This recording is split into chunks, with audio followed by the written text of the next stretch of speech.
Shalom saudara yang terkasih dalam Tuhan, kita akan kembali melanjutkan renungan firman Tuhan di dalam Yakobus pasal 3 ayat 16. Demikian firman Tuhan. Sebab di mana ada iri hati dan mementingkan diri sendiri, di situ ada kekacauan dan segala macam perbuatan jahat. Saudaraku yang terkasih di dalam Tuhan, pernahkah kita berpikir mengapa ada iri hati? Dan mengapa iri hati juga menjadi sebuah tantangan yang kita hadapi di dalam perjalanan kita sebagai anak Tuhan? Tentu kita ingin terlepas daripada perasaan iri hati itu, bukan? Saudara, beberapa hal penyebab orang bisa iri hati. Pertama, karena dia tidak bisa bersyukur dengan apa yang sudah ia miliki.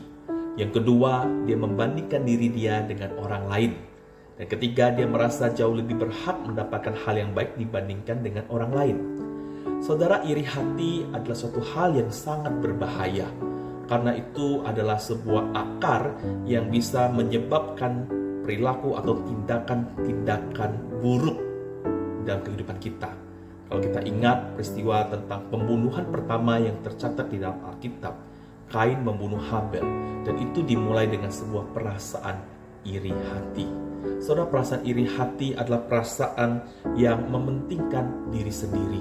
Oleh karena itu, tentu sebagai manusia yang sudah percaya kepada Kristus, hidup kita bukan lagi tentang kita. Hidup kita adalah tentang Kristus. Dan supaya kita bisa menang daripada perasaan iri hati, kita perlu mengandalkan hikmat dari atas. Karena hikmat dari atas itulah yang akan memberikan kebenaran di dalam setiap jalan hidup kita.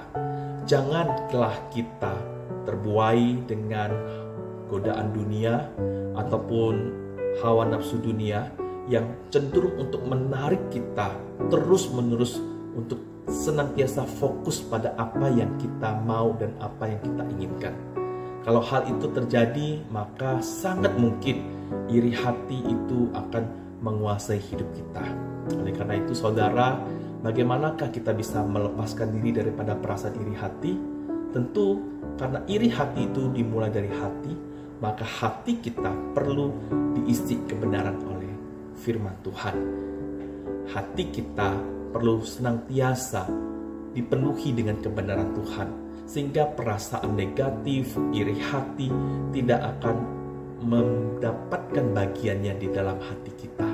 Saudara, tentu untuk mengatasi ini, Kristus telah mati di kayu salib untuk kita. Kita bisa berkata tidak terhadap iri hati, kita bisa berkata tidak terhadap hal-hal negatif juga di dalam kehidupan dan hati kita, karena kita tahu bahwa hati kita telah dimenangkan oleh Kristus dan Kristus menguasai hati kita.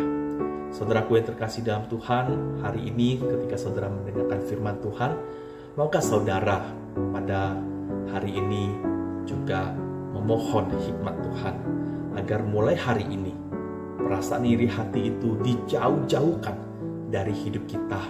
Kita belajar mensyukuri apa yang kita miliki, tidak lagi membanding-bandingkan diri dengan orang lain, dan senantiasa sadar diri bahwa segala sesuatu itu Tuhan sudah punya pengaturannya bagi kita. Dan biarlah hati kita bukan iri hati, tapi hati kita ada sukacita, ada rasa puas hati di dalam hidup kita. Kiranya Tuhan menolong kita dengan kebenaran firman Tuhan yang kita renungkan pada hari ini.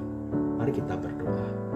Bapa di dalam surga, kami percaya bahwa Tuhan menguasai hati kami, dan biarlah hati kami dipenuhi dengan kebenaran Tuhan, sehingga kami boleh mengarahkan hati kami hanya kepada kebenaran Tuhan. Tidak lagi dikuasai dengan hal-hal yang buruk seperti perasaan iri hati. Tuhan, tolong kami percaya Kristus memampukan kami untuk bisa menang terhadap hati yang buruk, hati yang mementingkan diri sendiri, karena kami tahu Kristus sudah mati untuk kami, memberikan kemenangan bagi kami. Terima kasih Tuhan, inilah kebenaran firman Tuhan yang sudah kami dengarkan. Biarlah Roh Kudus yang terus memeteraikan itu di dalam hati kami. Di dalam nama Tuhan Yesus Kristus kami berdoa. Amin.